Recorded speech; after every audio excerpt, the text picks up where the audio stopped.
आज का पहला प्रश्न है कि राज्य मंत्रिपरिषद के संदर्भ में निम्नलिखित कथनों पर विचार करें। पहला है कि संविधान राज्य मंत्रिपरिषद के आकार और मंत्रियों के पद को निर्दिष्ट करता है। दूसरा है मंत्रियों द्वारा राज्यपाल को दी गई सलाह की किसी भी न्यायालय में जांच नहीं की जा सकती। तो कौन सा कथन जो है वो सही है? केवल एक, केवल दो, दोनों या फिर दोनों नहीं। तो जो इसका सही जो आंसर है वो आपका है बी ऑप्शन, केवल दो। क्योंकि अनुच्छेद 163 अनुच्छेद 163 के अनुसार जिन बातों में राज्यपाल से यह अपेक्षा की जाती है कि वह अपने कार्यों या उनमें से किसी को अपने उन कार्यों को जिनमें वो अपने विवेकानुसार कार्य कर सकता है, उन बातों को छोड़कर राज्यपाल को अपने कार्यों को प्रयोग करने में सहायता और सलाह देने के लिए एक मंत्रिपरिषद होगी जिसका मुखिया मुख्यमंत्री होगा। शुद्ध भाषा में ये कहें कि जिन राज्यपाल की शक्तियों में जो संविधान के द्वारा उसे दी गई हैं, उन शक्तियों का प्रयोग केवल जो अपने विवेक के आधार पर कर सकता है, उन शक्तियों को छोड़कर सारी शक्तियों का प्रयोग जो है वो राज्यपाल मंत्रिपरिषद की सहायता से और सलाह से करेगा और मंत्रिपरिषद का मुखिया जो है वो मुख्यमंत्री होगा और मंत्रियों के द्वारा दी गई सलाह राज्यपाल को किसी भी न्यायालय में जांच नहीं की जाएगी। इसलिए दूसरा कथन जो है सही है। किसी भी राज्य की मंत्रिपरिषद में प्रधानमंत्री सहित या मुख्यमंत्री सहित, राज्य की मंत्रिपरिषद में मुख्यमंत्री और केंद्र की मंत्रिपरिषद में प्रधानमंत्री सहित मंत्रियों की कुल सदन के सदस्यों की संख्या 15% से अधिक नहीं होगी। लेकिन राज्य में मुख्यमंत्री सहित मंत्रियों की संख्या 12 से कम भी नहीं होगी। राज्य में मुख्यमंत्रियों सहित मंत्रियों की संख्या 12 से कम नहीं होगी। और जो यह प्रावधान जो है 51वें संवैधानिक संशोधन 2003 के द्वारा शामिल किया गया था। संविधान जो है वो राज्य मंत्रिपरिषद के आकार और मंत्रियों के पद को निर्दिष्ट नहीं करता है, वह मुख्यमंत्री द्वारा समय की अनिवार्यता और परिस्थितियों के अनुसार निर्धारित किए जाते हैं। इसलिए पहला कथन जो है वो सही नहीं है। ठीक है। प्रत्येक मंत्री और राज्य के महाधिवक्ता को राज्य की विधानसभा या विधान परिषद दोनों सदनों में बोलने, अन्यथा कार्यवाही में भाग लेने या विधानमंडल की किसी समिति में जिसमें उसका नाम सदस्य के रूप में नामित किया गया हो, उसे बोलने और कार्यवाही में भाग लेने का अधिकार है। लेकिन इस अनुच्छेद के आधार पर उसे मतदान का अधिकार नहीं है। यह अनुच्छेद 177 में है। मतलब कि राज्य का महाधिवक्ता जो होता है वो राज्य का सर्वोच्च विधिक अधिकारी होता है। वह विधानसभा में या विधानमंडल में या किसी समिति में जहां पर उसको निर्दिष्ट किया गया है कि वो वहां भाग ले सकता है, तो भाग तो लेगा लेकिन मतदान नहीं कर सकता। यही सेम अनुच्छेद 76 में महान्यायवादी के संदर्भ में भी कहा गया है। ठीक है। इसलिए इसका सही आंसर जो है वो बी ऑप्शन है। अगला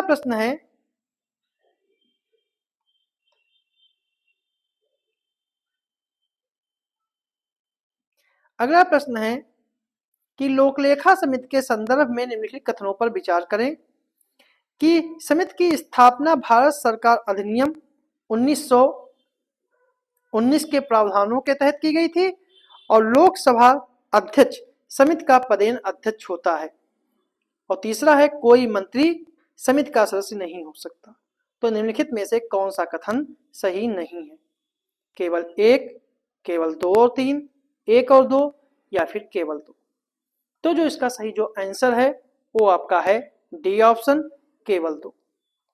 क्योंकि लोक लेखा समिति प्रत्येक वर्ष संसद के द्वारा कुछ जांच करने के लिए गठित की जाती है, जिसमें भारत सरकार के खर्च, संसद के द्वारा अनुमोदित राशियां, भारत सरकार के वार्षिक वित्त लेखा और संसद के समक्ष रखे गए ऐसे लेखाओं को जिन्हें समिति ठीक समझे।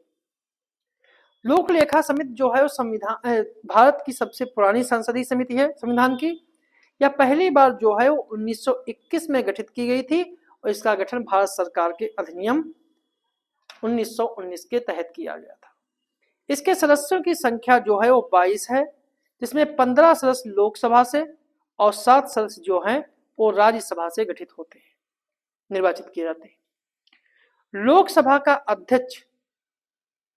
अध्यक्ष को अपने सदस्यों में से समिति के अध्यक्ष को, लोकसभा के सदस्यों में से समिति के अध्यक्ष को नियुक्त करने का अधिकार होता है, इसलिए दूसरा कथन जो है सही नहीं है। और किसी मंत्री को समिति के सदस्य के रूप में निर्वाचित नहीं किया जा सकता, इसलिए तीसरा कथन जो है वो सही है और पहला कथन भी सही है। दूसरा कथन गलत है। ठीक है, तो केवल दूसरा कथन जो गलत है, बाकी पहला और दूसरा जो तीसरा है वो सही है और कथनों के अनुसार पूछ रहा है कौन सा सही नहीं है। ठीक है, तो केवल दूसरा कथन जो है सही नहीं है, इसलिए इसका डी ऑप्शन जो है सही। अगला प्रश्न है, भारत के उच्चतम न्यायालय के संदर्भ में निम्नलिखित कथनों पर विचार करें कि किसी भी पूर्व संवैधानिक संधि से उत्पन्न किसी भी विवाद पर उच्चतम न्यायालय की सलाह राष्ट्रपति के लिए बाध्यकारी नहीं है। और दूसरा है, राष्ट्रपति यदि व्यापक महत्व की विधि या तथ्य से संबंधित प्रश्न न्यायालय को संदर्भित करता है तो न्यायालय को अपनी राय देना अनिवार्य होता है। तो कौन सा कथन सही है? केवल एक, केवल दो, दोनों या दोनों नहीं? तो जो इसका सही जो आंसर है वो आपका है ए ऑप्शन, पहला सही है, दूसरा जो है वो गलत है। ऐसा इसलिए है कि संविधान के अनुच्छेद 143 राष्ट्रपति को 2 श्रेणियों के मामलों में उच्चतम न्यायालय से परामर्श करने का अधिकार है। पहला है कि विधि या तथ्य का कोई ऐसा प्रश्न उत्पन्न हुआ हो या उत्पन्न होने की संभावना हो जिसका महत्व व्यापक हो, तो उस मामले में उच्चतम न्यायालय राष्ट्रपति को राय दे सकता है या देने से मना कर सकता है। तो इसलिए दूसरा कथन जो है गलत है। दूसरी जो परिस्थिति है कि किसी भी पूर्व संवैधानिक यानी संविधान के लागू होने से पहले कोई संधि है, करार है, प्रस्विंदा है, वचनबद्धता है या सनद है या इसी तरह कोई अन्य सामान्य लिखितों से कोई लिखित में है, उससे कोई विवाद उत्पन्न हुआ है, तो इस मामले में उच्चतम न्यायालय को राष्ट्रपति को अपनी राय देना अनिवार्य है। लेकिन यहां भी जो राय तो सर्वोच्च न्यायालय के राय देना अनिवार्य है, लेकिन राष्ट्रपति के लिए उच्चतम न्यायालय की सलाह जो है वो राष्ट्रपति मानने के लिए बाध्य नहीं है। मतलब कि सर्वोच्च न्यायालय तो बाध्य होगा लेकिन राष्ट्रपति दोनों दशाओं में मानने के लिए बाध्य नहीं है, इसलिए इसका ए ऑप्शन जो है सही है। अगला प्रश्न है, केंद्रीय मंत्रियों के संदर्भ में निम्नलिखित कथनों पर विचार करें।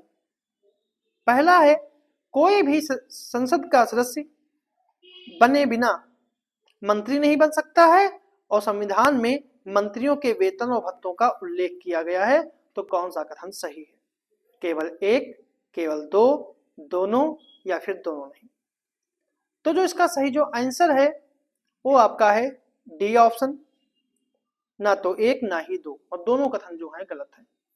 ऐसा इसलिए है कि आर्टिकल 74 यानी 74 में कहा गया है कि राष्ट्रपति को सहायता देने के लिए और सलाह देने के लिए एक मंत्रिपरिषद होगी जिसका मुखिया प्रधानमंत्री होगा और राष्ट्रपति अपने कृत्यों का प्रयोग करने में उनकी ही सलाह के अनुसार कार्य करेगा।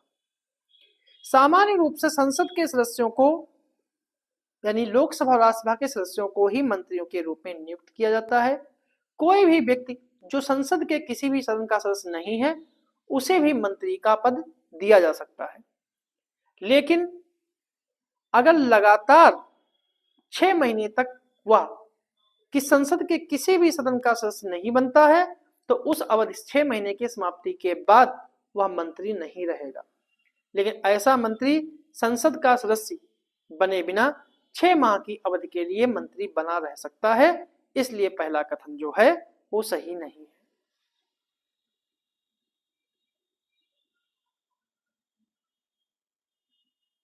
ठीक है।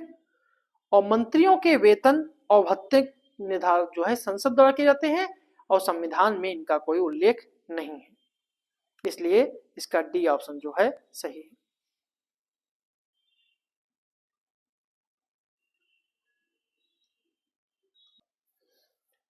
अगला प्रश्न है कि राज्यसभा के सभापति के रूप में राष्ट्रपति की भूमिका के संदर्भ में निम्नलिखित कथनों पर विचार करें। ठीक, पहला है वह राज्यसभा से संबंधित सभी मामलों के लिए संविधान और प्रक्रिया के नियमों के निर्वचन के लिए अंतिम प्राधिकारी है। उसे विनिर्णय पूर्वोदाहरण बन जाते हैं जो बाध्यकारी प्रकृति के होते हैं और दल बदल के आधार पर राज्यसभा के किसी सदस्य के बारे में यह निर्णय करता है कि वह योग्य है या नहीं। तो इसका कौन सा कथन सही है? केवल एक, केवल दो और तीन, केवल एक और तीन, या फिर एक, दो, तीन। तो जो इसका सही जो आंसर है वो आपका है डी ऑप्शन, कि इसके तीनों कथन जो हैं उपराष्ट्रपति के संदर्भ में सही है। ठीक है। राज्यसभा के सभापति के रूप में उपराष्ट्रपति सदन की बैठकों की अध्यक्षता करता है। पीठासीन अधिकारी के रूप में राज्यसभा का प्रतिनिधित्व करता है और राज्यसभा का वो संरक्षक कहा जाता है। जहां तक राज्यसभा में या राज्यसभा से संबंधित मामलों का संबंध है तो सभापति के पास संविधान और नियमों के निर्वचन का अधिकार होता है और इसे निर्वचन संबंध में सभापति के साथ कोई भी तर्क वितर्क विवाद नहीं कर सकता, इसलिए पहला कथन सही है। सभापति के निर्णय पूर्व उदाहरण भी बन जाते हैं जो बाध्यकारी प्रकृति के होते हैं और सभापति के निर्णयों पर प्रश्न नहीं उठाया जा सकता या उनकी आलोचना नहीं की जा सकती। सभापति के निर्णय का विरोध करना राज्यसभा और सभापति की अवमानना होती है और सभापति अपने निर्णयों का कारण बताने के लिए बाध्य नहीं है। आमतौर पर यह निर्णय सभापति द्वारा राज्यसभा में दिए जाते हैं, परंतु आकस्मिक होने के कारण उन निर्णयों को उनके अनुरोध पर उपसभापति के द्वारा राज्यसभा में भी पढ़ा जा सकता है। संविधान की 10वीं अनुसूची के अंतर्गत दल बदल के आधार पर राज्यसभा के बारे में किसी सदस्य के बारे में यह निर्णय करता है कि वह योग्य है या नहीं है। वह इस अनुसूची के उपबंधों को प्रभावकारी बनाने के लिए नियम भी बनाता है और संविधान की 10वीं अनुसूची जो है वो 52वें संवैधानिक संशोधन 1985 के द्वारा जोड़ी गई थी। राज्यसभा के बाद उपराष्ट्रपति के बारे में अनुच्छेद 63 से लेकर 70 तक उपराष्ट्रपति के बारे में प्रावधान है और ये संविधान के भाग 5 में आते हैं, इसलिए इसका डी ऑप्शन जो है वो सही है। अगला प्रश्न है लोकसभा अध्यक्ष की शक्तियों और कर्तव्यों का स्रोत है। मतलब कि लोकसभा के अध्यक्ष की शक्तियों और कर्तव्यों का स्रोत है। पहला है भारत का संविधान, दूसरा है लोकसभा की प्रक्रिया और कार्य संचालन नियम, तीसरा है संसदीय परंपराएं। तो इनमें कौन सा कथन जो है वो सही है? केवल एक, केवल दो, दो और तीन, या फिर एक, दो, तीन। तो जो इसका सही जो आंसर है वो आपका है डी ऑप्शन, एक, दो, तीन, कि लोकसभा अध्यक्ष की शक्तियों और कर्तव्यों का स्रोत जो है वो संविधान भी है, लोकसभा की प्रक्रिया और संयम भी है और संसदीय परंपराएं भी है। लोकसभा अध्यक्ष जो है इन तीनों से अपने कर्तव्यों और शक्तियों को प्राप्त करता है। लोकसभा अध्यक्ष लोकसभा उसके प्रतिनिधियों का मुखिया होता है। वह सदस्यों सामूहिक रूप से सदन और समितियों के विशेषाधिकारों और मंत्रियों का रक्षक होता है। सदन का मुख्य वक्ता होता है और सभी संसदीय मामलों में उसका निर्णय अंतिम होता है। इस पद पर अध्यक्ष के पास महत्वपूर्ण जिम्मेदारियां होती हैं। उसे सदन के भीतर सम्मान, उच्च प्रतिष्ठा और सर्वोच्च प्राधिकार प्राप्त होता है। ठीक है, तो इसका सही जो आंसर है वो डी ऑप्शन है। तो ये थे हमारे आज के कुछ प्रश्न।